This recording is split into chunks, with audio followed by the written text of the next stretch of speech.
Hello friends. तो ये हमारे दूसरा लेक्चर है जिसमें हम देख रहे हैं कि हम अपने डाटा प्रेजेंटेशन को किस तरह बेहतर बना सकते हैं, हम किस तरह अपने टेबल्स बना सकते हैं, किस तरह हम अपने ग्राफ बना सकते हैं ताकि हमारा जो पेपर्स हैं वो अच्छे जर्नल में पब्लिश हो।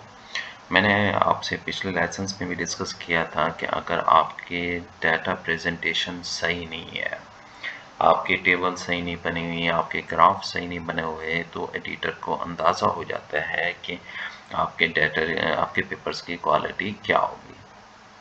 तो इसलिए मुख्तलिफ पेपर्स हम रिव्यू कर रहे हैं और उसमें देख रहे हैं कि किस तरह जब फैक्टर्स आपके पास ज़्यादा हैं तो उसको आप कैसे प्रेजेंट कर सकते हैं। हमारा ये जो पेपर्स हैं जो आपको स्क्रीन पे नज़र आ रहा है, green house gases emission in response to tillage, nitrogen fertilization, manure application in tropics. अब इसमें देखें, एक इनके पास टिलेज फैक्टर है, दूसरा नाइट्रोजन फर्टिलाइजेशन है और मैन्योर एप्लीकेशन है। मज़ीद हम देखेंगे इनका एक और फैक्टर्स भी है जिसमें इन्होंने मुख्तलिफ सैम्पलिंग डेट को, फ्लक्सेस को मेजरमेंट किया है। तो इस डाटे को इन्होंने किस तरह प्रेजेंट किया और उससे हम क्या लेसन्स ले सकते हैं आपके पास है। तो हम चलते हैं आपके पास इनकी ज़रा ट्रीटमेंट डिस्क्रिप्शन के अंदर ताकि हमें मज़ीद क्लियर हो जाएं चीज़ें। Treatment in the experiment include tillage practices. आपके पास है इनकी पहला जो फैक्टर्स ऑफ टिलेज प्रैक्टिस आपके पास है conventional tillage, minimum tillage, no tillage है। दूसरा factor 3 nitrogen and fertilization rate है 0, 90 एंड 120। और तीसरा फैक्टर इनके पास कैटल मैनोर है 0, 5 और 10 मेगाग्राम पर हेक्टेयर या और केजी में 0, 150 तक 300 केजी नाइट्रोजन पर हेक्टेयर। ये इनके तीन फैक्टर्स हो गए, tillage practices, and fertilization rate और तीसरा आपके पास मैनोर एप्लीकेशन।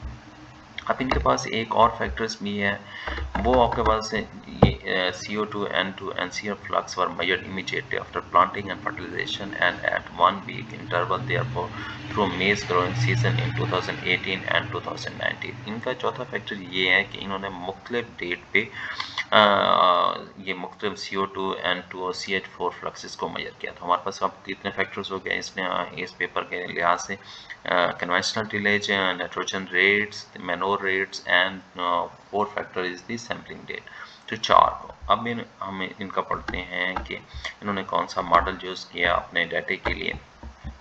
अब इन्होंने gases, soil temperature in a year were analyzed by using repeated measure procedures in the mixed SAS model। इन्होंने यूज़ किया उनसे किया लीनियर मिक्स मॉडल आपके पास है। उसमें आपके पास टिलेज लीनियर मिक्स मॉडल में मैं आपको बताता चलूँ कि दो चीज़ें होती हैं। एक को आपने कुछ फिक्स्ड इफेक्ट रखना होता है कुछ फैक्टर्स को, और कुछ को आपने क्या रखना होता है, रैंडम इफेक्ट। तो इन्होंने क्या किया, टिलेज, नाइट्रोजन रेट्स और मैनोर एप्लीकेशन और इनके इंटरेक्शन को इन्होंने फिक्स्ड इफेक्ट के तौर पे प्रेजेंट किया, और डेट ऑफ सैम्पलिंग को इन्होंने क्या आपके पास एज ए वेरिएबल रेट के तौर पे किया आपके पास है। और इन्होंने इस तरह जब ये मुख्तलिफ फ्लक्सेस मेजरमेंट की तो इन्होंने अब ये ईयर को as a random effect show कराया। तो इन्होंने जो इनकी मेन ट्रीटमेंट थी जिन पे ये इंटरेस्टेड थे कि इनका इफेक्ट इनको देखना चाह रहे थे, तो इन्होंने टिलेज, नाइट्रोजन रेट्स और मैनोर को इन्होंने फिक्स्ड इफेक्ट के तौर पे प्रेजेंट किया। और जिनमें ये लीस्ट इंटरेस्टेड थे उन्होंने जैसे रेप्लिकेशंस थी या डेट ऑफ सैम्पलिंग थी या ईयर था, उसको इन्होंने एज ए रैंडम इफेक्ट आपके पास कराया। अब हम इनके देखते हैं टेबल्स को। तो इन्होंने टेबल्स को ये हम पहले भी डिस्कस कर चुके हैं स्टैटिस्टिकल एनालिसिस में, जब फैक्टर आपके पास दो या दो से ज़्यादा हो तब आपने उनकी आपके पास इंडिविजुअल पी वैल्यू क्या आपके पास है और उनकी इंटरेक्शंस पी वैल्यू क्या है, ये आपने लाजमी शो कराना है। क्योंकि मेन इफेक्ट के आपके पास सिग्निफिकेंट है और आपके पास इंटरेक्शन नॉन सिग्निफिकेंट है, तो इसको आपको डाटे को दूसरे तरीके से प्रेजेंट करना होता है। अगर इंटरेक्शन सिग्निफिकेंट है तो इस डाटे को आपने मुख्तलिफ तरीके से प्रेजेंट करना होता है। ये हमारी लास्ट वीडियो में हमने इसको दो पेपर के कंपैरिजन करके हमने आपको डिटेल में ये चीज़ समझाई थी। तो ये आपके पास है।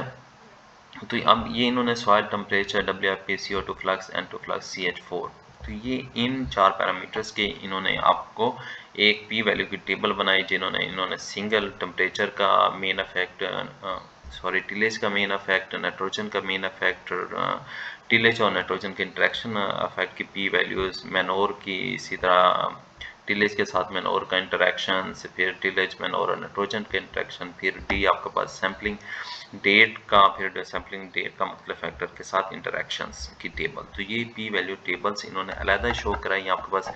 अब यहाँ पे ये क्वेश्चन उठता है कि इन्होंने सिर्फ चंद पैरामीटर की पी वैल्यू टेबल क्यों बनाई, बाकी की क्यों नहीं बनाई। तो इन्होंने इन पैरामीटर्स की पी टेबल वैल्यू अलग से आपको शो कराई है, क्योंकि ये वाले जो पैरामीटर्स थे इन्होंने इनको ऐसे फिगर शो कराया। जहां इन्होंने टेबल बनाई उन्होंने टेबल के साथ ही इंटरेक्शंस की वैल्यूज भी साथ ही शो करा दी। अब ये देखें एज ए टेबल 2। अब इसमें टिलेज पहला फैक्टर, एन फर्टिलाइजेशन दूसरा फैक्टर, मेनोर आपके पास तीसरा फैक्टर आपके पास है।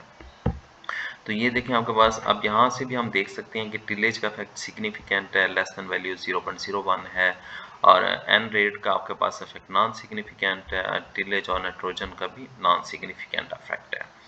तो इन्होंने आपके पास ये देखें आपके पास इन्होंने इस तरह ये आपके पास शो करा दिया आपके पास, ये इनके टिलेज की वैल्यूज शो करा दी, और उसके बाद इन्होंने आपके पास ये देखें अब आपके पास इन्होंने नाइट्रोजन रेट्स की अलग से आपको वैल्यूज शो करा दी। फिर इन्होंने क्या किया आपके पास, और मेनोर की आपके पास ये वैल्यूज इन्होंने अलग से शो करा दी।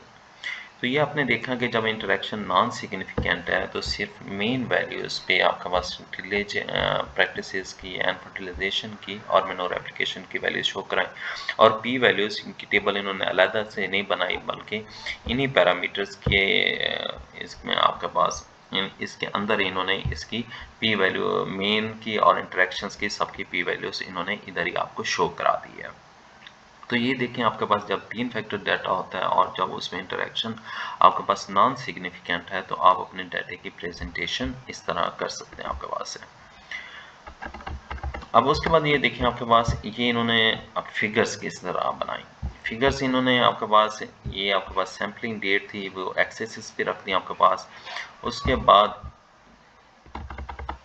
ये आपके पास है इन्होंने टिलेज के अलग से ग्राफ बनाया। उसके बाद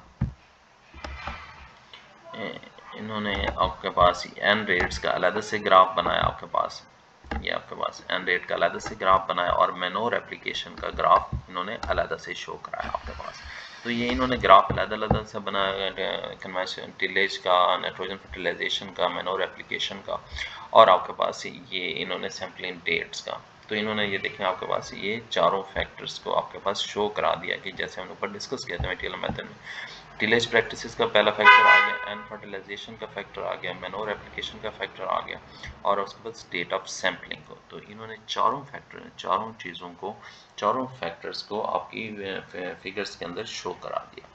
तो हमने देखा कि किस तरह आप टेबल्स को जब आपके पास 4 फैक्टर्स हैं और उनका इंटरेक्शन नॉन सिग्निफिकेंट है तो किस तरह आप उसको टेबल में शो करा सकते हैं। आपके पास हैं ये तीनों फैक्टर्स को, टिलेज को, एन फर्टिलाइजेशन को और मेनोर एप्लीकेशन को, और फिर किस तरह आप उनकी फिगर से शो करा सकते हैं। ये देखें इन्होंने सारे फिगर, बाकी फिगर भी इसी तरह बनाई हुई है। उसके ये देखें फ्लक्सेस वगैरह की फिगर, इनकी पी वैल्यू स्टेबल अलग से बनी हुई है।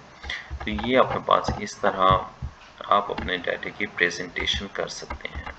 तो ये देखें आपके पास ये भी और एक टेबल आ गई, conventional tillage and fertilization manure application और उनका मेन इफेक्ट और इंटरेक्शन से इफेक्ट को। तो ये पेपर बहुत अच्छा है उन स्टूडेंट्स के लिए जिनके पास 3 या 4 फैक्टर डाटा है और वो सीखना चाहते हैं कि हम अपने डाटा को कैसे प्रेजेंट करें। मैं आपको बार बार ये कह रहा हूँ कि डाटा की प्रेजेंटेशन आपकी इंतहाई ज़रूरी है, और वो टेक्निकली साउंड आपके पास किस तरह आपने स्टैट लगाई है, किस तरह आपने पी वैल्यूज शो कराई है, किस तरह आपने फिगर्स और टेबल को आपने शो कराया है। तो यहाँ से कोई भी अच्छा एडिटर जब आप पेपर सबमिट कराते हैं तो उसमें उसको वाज़े हो जाता है कि ये पेपर की डाटा प्रेजेंटेशन टेक्निकली साउंड है और इसको रिव्यूअर के लिए या आगे प्रोसीडिंग के लिए भेज सकते हैं। So thank you very much for watching this video. For more videos like this, please subscribe our channel, Academic Skills. Thank you very much.